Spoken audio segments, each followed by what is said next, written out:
یہ بات ہے جولائی 2014 کی۔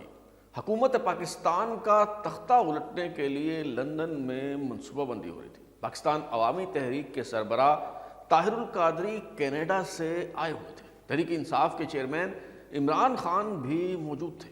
پاکستان سے مسلم لیگ کاف کے سربراہ چودھری شجاعت حسین اور سابق وزیر اعلیٰ پنجاب چودھری پرویز الہی بھی شریک تھے۔ معروف ٹی وی اینکر مبشر لقمان بھی اس منصوبہ بندی میں شامل تھے۔ یہ سب کام نہایت رازداری کے ساتھ کیا جا رہا تھا، مگر پھر ایک صحافی نے یہ میٹنگ بلانے والے باوردی جرنیل کو رنگے ہاتھوں پکڑ لیا تو یہ بھانڈا پھوٹ گیا۔ اپنی حکومت کا دھڑن تختہ کرنے کے لیے برطانیہ جا کر سازش رچانے والے اس باوردی جرنیل کا نام لیفٹیننٹ جنرل ظہیر الاسلام ہے، جو اس وقت ISI کے سربراہ تھے۔ لندن پلان کیا تھا اور یہ کیوں ناکام ہوا، اور کیا واقعی DGISI لیفٹیننٹ جنرل ظہیر الاسلام اقتدار پر قبضہ کرنا چاہتے تھے؟ ترازو کے سلسلے پاکستان کے جرنیل میں آج ہم یہی سب کچھ معلوم کرنے کی کوشش کریں گے۔ جنرل ظہیر الاسلام سے متعلق پہلی قسط کے ساتھ میں ہوں بلال غوری اور آپ دیکھ رہے ہیں ترازو۔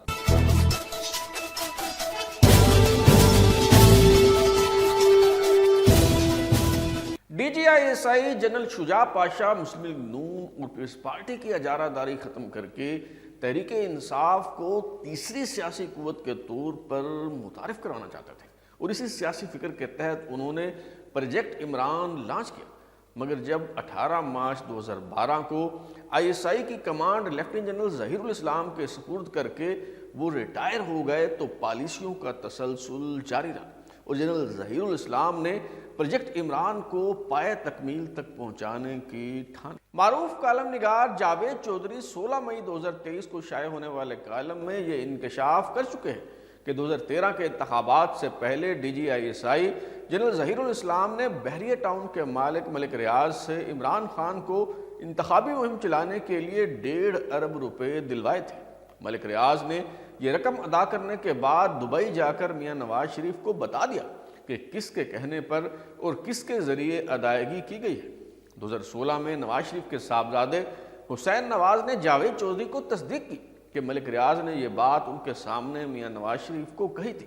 عمران خان جو ایک نشست نہیں جیت پاتے تھے، انہوں نے جنرل شجاع پاشا اور جنرل ظہیر الاسلام کی سرپرستی سے قومی اسمبلی کے 23 حلقوں میں کامیابی حاصل کر لی، مگر وہ مطمئن نہیں تھے کیونکہ وہ تو خود کو وزیر اعظم سمجھ رہے تھے۔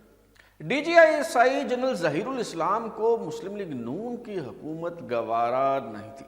دیگر وجوہات کے علاوہ نواز شریف کی حکومت سے انہیں ایک گلہ یہ بھی تھا کہ 19 اپریل 2014 کو معروف صحافی حامد میر پر کراچی میں حملہ ہوا تو حکومت نے اس معاملے پر ISI کا دفاع نہیں کیا۔ وفاقی وزیر پرویز رشید حامد میر کی عیادت کرنے کے لیے ہاسپٹل پہنچے اور یہ کہہ کر واضح پیغام دیا کہ ہم غلیل والوں کے ساتھ نہیں بلکہ دلیل والوں کے ساتھ ہیں، اور پھر یہ تو اونٹ کی خمیدہ کمر پر محض ایک اور دن کا تھا، ورنہ ناراضگیوں کا سلسلہ بہت دراز ہو چکا تھا۔ 29 نومبر 2013 کو جنرل اشفاق پرویز کیانی نے سبکدوش ہونا تھا۔ اگرچہ DGISI لیفٹیننٹ جنرل ظہیر الاسلام سینیارٹی لسٹ میں 6 یا 7ویں نمبر پر تھے، مگر وہ بھی سپہ سالار بننے کی امید لگانے والوں میں شامل تھے۔ بالخصوص جب قرہ فعال جنرل راحیل شریف کے نام نکلا تو انہیں مایوسی ہوئی، کیونکہ 1 اکتوبر 2010 کو جو 8 میجر جنرل پروموٹ کر کے لیفٹیننٹ جنرل بنائے گئے ان میں جنرل راحیل شریف اور جنرل طارق خان کے علاوہ جنرل ظہیر الاسلام بھی شامل تھے۔ اب 1 نومبر 2014 کو لیفٹیننٹ جنرل ظہیر الاسلام نے ریٹائر ہونا تھا، اور ناہنجار وزیر اعظم سے یہ توقع بھی نہیں تھی کہ پالیسیوں کے تسلسل اور قومی مفاد میں انہیں ایکسٹینشن ہی دے دیتے۔ چنانچہ لندن پلان کے علاوہ کوئی آپشن نہ تھی۔ لندن میں ایجور روڈ پر جہاں فوجی حکمران جنرل پرویز مشرف اور سابق وزیر داخلہ رحمان ملک کا اپارٹمنٹ ہے، وہاں کوڈرینگل فلیٹس ہیں۔ یہاں جولائی 2014 میں لندن پلان تیار ہوا۔ سابق وزیر اعظم چودھری شجاعت حسین اور سابق وزیر اعلیٰ پنجاب چودھری پرویز الہی یہاں اس عمارت کے 11ویں فلور پر قیام پذیر تھے۔ لندن میں پاکستانی ہائی کمیشن کے باوردی افسروں نے یہاں بیٹھک کا اہتمام کیا۔ تحریک انصاف کے چیئرمین عمران خان اور پاکستان عوامی تحریک کے سربراہ ڈاکٹر طاہر القادری پہنچ گئے تو اسپائی چیف یعنی لیفٹیننٹ جنرل ظہیر الاسلام تشریف لائے۔ طے ہوا کہ اسلام آباد کی طرف یہ الغار کی جائے۔ یہ خفیہ ملاقات ختم ہونے پر سب شرکا باہر نکلے تو سینئر صحافی مرتضیٰ علی شاہ سے لفٹ میں آمنا سامنا ہو گیا۔ مرتضیٰ علی شاہ وہاں کراچی سے آئے ہوئے ایک تاجر دوست سے ملنے گئے تھے۔ آمنا سامنا ہو جانے پر جنرل ظہیر الاسلام کے پسینے چھوٹ گئے۔ جیو نیوز کے بیورو چیف مرتضیٰ علی شاہ کو کہا گیا کہ آپ ایسے سمجھے کہ جیسے آپ نے کچھ نہیں دیکھا، اس ملاقات کو رپورٹ نہیں کرنا۔ اس کے بعد ایسٹ لندن اور پھر ایجور روڈ کے قریب ہی ایک دفتر میں سعودی حکام سے لندن پلان کے حوالے سے خفیہ ملاقات ہوئی۔ عمران خان نے پاکستان واپس آتے ہی 15 جولائی 2014 کو بنی گالہ میں پارٹی کی کور کمیٹی کا اجلاس بلا لیا اور 14 اگست کو اسلام آباد کی طرف آزادی مارچ کا اعلان کر دیا۔ عمران خان نے حقیقی آزادی کے لیے نکلنے کی اپیل کرتے ہوئے کہا کہ صبح فوجی پریڈ ہوگی اور شام کو ہمارا مارچ ہوگا۔ تحریک انصاف کے سربراہ عمران خان دراصل یہ کہنا چاہتے تھے کہ اس روز ڈبل مارچ ہوگا، مگر حکومت نے یوم آزادی کے موقع پر ہونے والی پریڈ منسوخ کر دی اور اعلان کیا کہ 14 اگست کو صرف پرچم کشائی کی تقریب ہوگی اور تحریک انصاف کو فری ہینڈ دیا جائے گا۔ حیرت انگیز طور پر امریکہ بھی اس معاملے میں کھل کر سامنے آ گیا اور لندن پلان کی حمایت کا اعلان کر دیا۔ افغانستان اور پاکستان کے لیے تعینات امریکی نمائندہ خصوصی بیتھ جونز نے ایکسپریس ٹریبیون کو انٹرویو دیتے ہوئے کہا کہ تحریک انصاف کے لانگ مارچ سے عدم استحکام نہیں آئے گا، کسی کو خوف زدہ ہونے کی ضرورت نہیں ہے۔ عمران خان مسلسل کہہ رہے تھے کہ وہ بادشاہت ختم کرنے اسلام آباد آ رہے ہیں اور حکومت کے جانے تک وہاں دھرنا دے کر بیٹھیں گے۔ طے شدہ منصوبے کے عین مطابق علامہ طاہر القادری نے بھی اسلام آباد کی طرف انقلاب مارچ کا اعلان کر دیا۔ 25 جولائی کو حکومت نے اسلام آباد کی سیکیورٹی 3 ماہ کے لیے فوج کے حوالے کرنے کا فیصلہ کر لیا۔ 29 جولائی کو عید الفطر تھی۔ جب اگست کے پہلے ہفتے میں سیاسی پارا بڑھنا شروع ہوا تو حکومت کو معاملات کی نزاکت کا کچھ ادراک ہوا۔ میاں نواز شریف نے انقلاب اور آزادی مارچ شروع ہونے سے پہلے 12 اگست کو پی ٹی وی پر قوم سے خطاب کرتے ہوئے دھاندلی کے الزامات کی تحقیقات کے لیے جوڈیشل کمیشن بنانے کا اعلان کر دیا، مگر عمران خان نے وزیر اعظم نواز شریف کی یہ پیشکش مسترد کر دی کیونکہ دھاندلی کا تو محض بہانہ تھا، اصل نشانہ حکومت گرانا تھا۔ 14 اگست کو چیئرمین تحریک انصاف عمران خان اور پاکستان عوامی تحریک کے سربراہ علامہ طاہر القادری الگ الگ قافلے لے کر نکلے۔ 16 اگست کو آزادی اور انقلاب مارچ اسلام آباد پہنچ گئے۔ حکومت کو 48 گھنٹوں کی ڈیڈ لائن دیتے ہوئے کہا گیا کہ نواز شریف اور شہباز شریف استعفے دے کر خود کو پولیس کے حوالے کر دیں۔ عمران خان کے اشتعال انگیز بیانات ہیجان برپا کر رہے تھے۔ کبھی وہ کہتے کہ یہ سونامی وزیر اعظم ہاؤس اور پارلیمنٹ ہاؤس بھی جا سکتا ہے، تو کبھی اپنی حسرتوں کا اظہار کرتے ہوئے کہتے دل چاہتا ہے وزیر اعظم کو گریبان سے پکڑ کر پھینک دو۔ ایک روز یہ بیان بھی دیا کہ مجھے پولیس روک سکتی ہے نہ فوج، آج وزیر اعظم ہاؤس جاؤں گا، اور پھر آخری چال چلتے ہوئے مشتعل کارکنوں کے ہمراہ ریڈ زون میں داخل ہونے کا اعلان کر دیا گیا۔ سانحہ ماڈل ٹاؤن کے باعث حکومت دفاعی حکمت عملی اختیار کیے ہوئے تھی، اس لیے یہ لوگ اگلے روز بآسانی ریڈ زون میں داخل ہو گئے اور پارلیمنٹ کے سامنے دھرنا دے دیا۔ یہ سلسلہ یہی ختم نہ ہوا بلکہ عمران خان نے مزید پیش قدمی کرنے اور وزیر اعظم ہاؤس کی طرف جانے کا اعلان کر دیا۔ ایک طرف یہ مظاہرین وفاقی دارالحکومت کو یرغمال بنائے ہوئے تھے اور دوسری طرف افواج پاکستان کا طرز عمل نہایت حیران کن تھا۔ DG ISPR major general Asim Saleem Bajwa کی طرف سے نصیحت کی گئی کہ فریقین دانشمندی اور صبر کا مظاہرہ کریں، مذاکرات سے حل نکالا جائے، یعنی وہ خود کو حکومت کے ایک ذیلی محکمے کی بجائے اصل حکمران سمجھ رہے تھے یا پھر اس سازش کا حصہ تھے۔ یہ نصیحت آموز باتیں ایسے وقت میں کی جا رہی تھیں جب 30 اور 31 اگست 2014 کی درمیانی شب ریڈ زون میدان جنگ بن گیا، چونکہ مشتعل مظاہرین گیٹ توڑ کر پارلیمنٹ ہاؤس میں داخل ہو گئے۔ وزیر اعظم ہاؤس کو فتح کرنے کی کوشش کی گئی اور پی ٹی وی سمیت کئی سرکاری عمارتوں پر قبضہ کر لیا گیا۔ دھرنوں کے دوران پرتشدد مظاہرین نے پی ٹی وی کی عمارت میں داخل ہو کر نہ صرف توڑ پھوڑ کی بلکہ اس کا کنٹرول بھی سنبھال لیا۔ اب پی ٹی وی پہ بھی پہنچ گئے لوگ، سیکریٹریٹ بھی آپ کا بند ہے۔ پی ایم ہاؤس کے دروازے پر پہنچ کر قبضہ کر لیا ہے۔ بریگیڈیئر خالد انہوں نے کہا کہ آپ اپنی منزل پر پہنچ گئے۔ آپ غلط جگہ پہ آ گئے ہیں۔ آپ لوگوں نے باہر بھی کھڑے ہو کے اعلان کیا، آپ کے قائدین نے بھی اعلان کیا کہ